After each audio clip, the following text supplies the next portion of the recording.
Bismillahirrahmanirrahim. Udah fokus lihat sini. Dah, kita kembali ke sini. Di akhirat cuma ada dua pilihan. Tahan baik-baik, tahan. Sebentar. Kita belum sampai ke intinya nih. Ya. Di akhirat tempat itu cuma dua. Yang satu persinggahan. Ada tempat singgah di sini. Ini pilihannya dua. Kalau bukan surga, jannah, maka neraka. Awas nih, ini abadi nih. Jadi kalau masuk sini selamanya neraka. Kecuali ada yang dikehendaki Allah nanti. Kalau masuk sini selamanya surga, gak akan pindah. Gak akan pindah. Ya, awas hati-hati.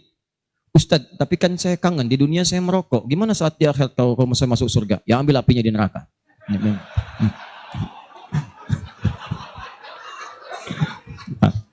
Lihat sini. Ini tengahnya disebut dengan A'raf namanya. Bukit tinggi. Sampai muncul Quran surah ke-7. Baca ayat ke-45 sampai dengan 47 sampai 49. Kalau Anda masuk ke surga, misal amal solehnya banyak. Kayak mindahin kursi itu. Amal soleh. Misal, yang ini bekalnya amal salah. Sayyi. Yang ini tengah-tengah. Di kalau Anda misal, mohon maaf, amal solehnya 50,009%. Atau bahkan 50,0001% lebih banyak amal solehnya, masuk surga Anda. Tapi kalau Anda misalnya amal salahnya lebih banyak, waliyadzubillah, amal salah lebih banyak, 50,0001%, masuk neraka. Cuci dulu, selesaikan. Baru pindah. Demikian di hadis Al-Bukhari. Kalau ada iman dalam dirinya. Tapi kalau terjadi 50 amal saleh, 50 amal salah, berimbang ini, maka tinggal di A'raf untuk sementara. Bukit tinggi terletak antara surga dengan neraka. Begitu dihadapkan ke surga, ya Allah, pengen segera masuk, ya Allah, nikmatnya luar biasa, ya Allah. Begitu mendengar teriakan ahli neraka, bergetar jiwanya. Gak berani ngelirik, jadi ngelirik aja gak berani, itu biasa itu.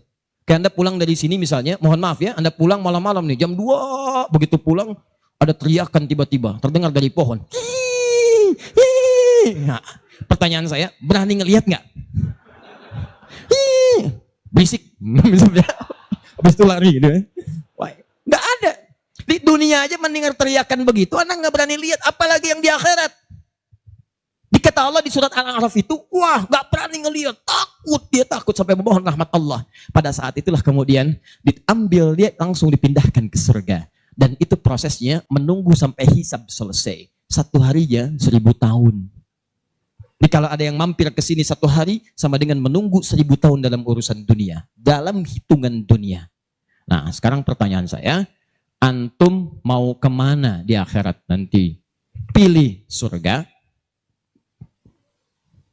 atau ingin di A'raf mampir sementara waktu? Ini bukan pilihan. Yang mau ke surga angkat tangan. Masya Allah.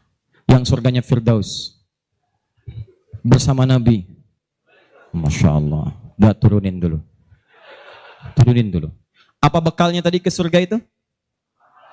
Amal soleh. Amal soleh itu wujudnya pahala. Setelah mengerjakan kebaikan. Nih agak cepat dikit ya. Agak cepat dikit. Ustadz tahu dari mana kalau bakal ke surga amal soleh? Turunkan dalilnya Quran surah kedua ayat ke-25. Wabashshiril ladzina amanu wa amilus salihat. Amilus salihat. Berikan kabar gembira pada orang beriman yang mengerjakan amal soleh. Tidak cukup dengan iman, mesti ada amal soleh. Karena itu kalimat-kalimat iman disandingkan oleh Allah langsung dengan amal soleh. Wal 'asr innal insana lafi illal ladzina amanu wa amilus. Makanya setelah ada kalimat iman, semuanya bersanding dengan amal soleh. Kalimat iman pertama, Al-Baqarah ayat 3. Kalimat iman ada wujud amal solehnya. Kalau Anda bertanya, ya Allah, apa bentuk amal solehnya? Kata Allah, 1, alladzina yu'minuna bil ghaib wa yuqimunas salat. Salat itu amal soleh, diletakkan setelah kalimat iman. Makanya ketika antum dipanggil salat, mesti sedang antum. Hayya 'alas shalah. Terima kasih ya Allah, karena itu panggilan surga. Di ketika Allah meminta Anda salat, sebetulnya ingin memberikan Anda surga, bukan ingin memberikan beban kepada Anda. Jadi kalau ada orang tadi yang angkat tangan, surga, angkat tangannya. Begitu mendengar adzan itu gembiranya luar biasa. Bahkan ada orang yang belum dipanggil sudah menyiapkan waktu-waktu sholat. Karena dia tahu itu panggilan surga. Itu ada di Quran surah keempat ayat 103. Di ujung ayatnya. Innas salata kanat 'alal mu'minina kitaban mawquta. Orang-orang yang imannya benar ini kata Allah, dia tuh paham kapan waktu sholat itu tiba. Karena dia mengerti begitu dipanggil, itu panggilan surga. Dia tidak akan pernah, apalagi kalau ada hal-hal yang penolakan dalam dirinya. Itu yang berbahaya. Anda bayangkan nih ahli iman nih. Ini rumahnya di sini nih.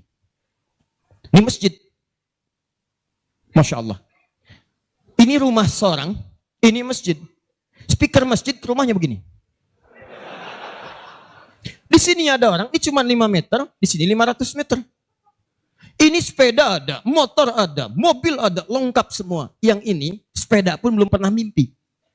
Begitu ada panggilan, hayya 'alas shalah. Allahu Akbar, tergerak jiwanya, panggilan surga datang. Ya Allah, terima kasih, saya masih diamanahi, dipercaya untuk datang ke surga. Datang. Padahal matanya tidak melihat. Tidak ada penuntun.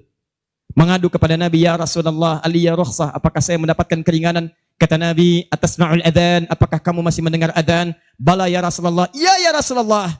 Madum tatasma'ul adhan fa'addiha fil masjid. Selama kamu masih mendengar adhan, berusaha tunaikan di masjid. Maka beliau kemudian bergegas, Masya Allah, sebelum subuh tiba. Kalau sekarang misalnya 4.15, maka beliau jam 3 sudah bergerak berangkat dari rumahnya. Menghubungkan jalan sampai ke masjid. Masjidnya belum seperti kita sekarang.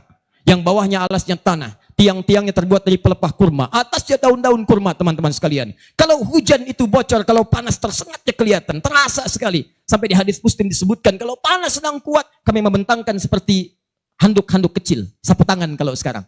Terasa panasnya, tapi tidak menghentikan langkahnya untuk ke masjid. Bahkan sejak saat itu, beliaulah sosok yang tidak melihat ini. Itulah yang adzan di masjid Nabi SAW. Sampai subuh kemudian adzan menjadi 2 bagian. Adzan pertama beliau, adzan kedua Bilal bin Rabah. Itulah Abdullah bin Abi Umi Maktum. Imannya kuat, sebelum adzan memanggil, sudah merencanakan di masjid mana dia akan berangkat. Mata tak melihat. Jarak ke masjid jauh, tapi tidak menghentikan langkahnya untuk hadir di masjid. Bahkan sampai adzan di masjid. Antum siapa? Duhai orang yang mengangkat pengen ke surga. Firdaus, ingin bersama Nabi. Antum sahabat bukan. Lihat, tabi'in bukan. Imam bukan. Makmum kadang-kadang. Kurang apa lagi?